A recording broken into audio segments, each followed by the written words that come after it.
Di rumah dia kan nggak ada yang jagain, di rumah di apartemen gua Dan aja. anak-anak juga pas kita berdua kan kita cuma berdua doang. Di kamar cinta, bukan nyokap Sarah. Nyokap di kamar cinta. Ada Mbak kan di situ dia ngeliatin gitu. Iya. Parentingnya gimana sih Mami Astrid sampai cinta Iya. sendiri Mau jual mandiri di ngurus Amerika. kakek. Emang dari kecil nggak Tapi dimanjain atau memang gimana? dari dulu cinta tuh mandiri banget. Diri, dia tuh baik anaknya. Nino yang cuek-cuek itu juga dia tanggung jawab Mandiri, kok. tanggung Gantian jawab. sama Cinta nganterin kakeknya.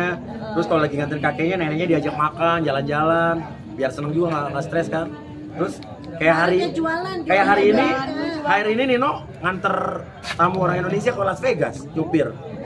Jadi supir dia. Sejotnya. Iya, artis supir. Gue juga nggak tahu tuh orang Indonesia kenal nggak tuh Nino. Kalau kenal Nino tipnya gede kali ya.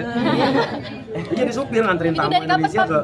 Mandirinya sejak kapan? Tapi emang dari dulu ya anak-anak gue dari kecil selalu ada sesuatu atau ada apa kayak mereka ada kerjaan nih mah ada kayak gini atau ini jadi itu gak apa-apa gue bilang ya udah sebanyak-banyaknya aja coba dilakuin usaha sendiri dulu aja kayak kemarin jualan gorengan lah apa udah jualan aja gak usah malu kenapa sih. Nino dari sebelum berangkat 2 tahun sebelum berangkat terakhir ini dia jualan baju-baju thrifting, baju bekas yang vintage di Instagram live yang beli bukan orang-orang Indonesia doang, Kanada, Malaysia, orang Inggris. Dia kirim, dia tiap hari mbak gue di rumah kirim DHL kemana nih? Ini ke Kanada, ini ke sini. Buat siapa? Nino. Gue baru tahu Nino tuh kalau malam-malam di tengah malam tuh jualan live Instagram, jualan baju bekas.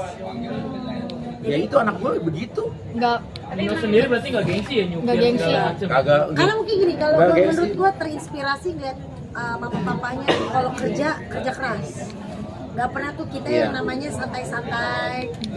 Ya bener-bener dia anak-anak ngelihat kita ya begitu dari pagi sampai malam ya kerja syuting ini kanan kiri jualan atau apa jadi mereka udah terbiasa dengan hal itu.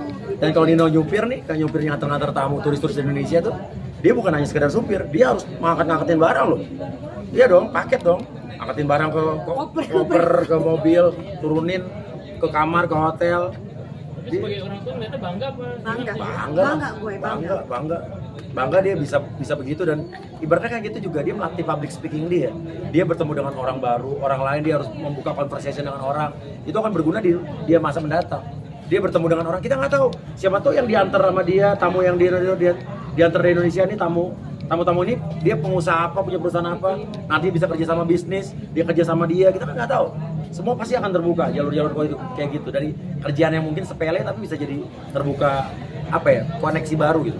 Emang uang jajan gimana nih Bun? Oh ya. Dino baru tadi malam Pak, uang bulanan Iya, mau ditransfer. Jadi telat, Masih gue udah minta telat, uang harusnya gue jajan. kasih bulanan tanggal 28. Udah tanggal 3 gue belum ngasih. Tapi anak gue saking sopannya baru, Pak uang bulanan belum. Setelah 6 hari baru nanya, oh iya Papa lupa udah gue transfer. Artinya mereka tetap dapat bulanan. Dapat bulanan tapi pas-pasan Tapi cuma mereka $1.000 sama $1.200 buat sebulan. bayar listrik, buat Bayar air, bayar gas. bayar apa tukang kebun, Tanam, taman. itu mereka Bayar sendiri. pot sendiri maksudnya buat ini buat rumah lah. Cinta Nino tuh cuma dapat cinta 1.200, 1.000, kadang-kadang 1.000, kadang-kadang $1.200 sebulan untuk di luar negeri, tapi untuk biaya hidupnya termasuk semua ya, bensin segala macam. Teman-temannya dia cerita, teman-teman kau berapa? Ada yang 6.000, ada yang 10.000. Jauh banget, Nino cuma 1.000 sama Cinta. Sengaja ya ngasih segitu. Sengaja. Yang penting mereka cukup. Kalau kurang bilang papanya. Tapi selama ini jarang banget mereka bilang kurang. Terakhir Cinta di sisa berapa belas dolar apa $7 aja dia. Apa $2 ya sisa udah cukup.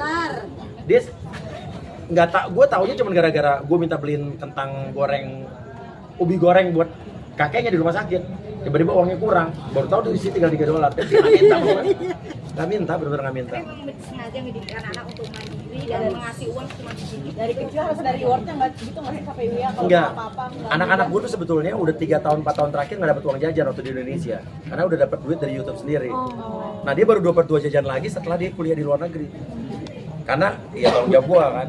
Kalau di Indonesia mereka udah bener 4 tahun nih demi Allah mereka nggak pernah dapat uang jajan.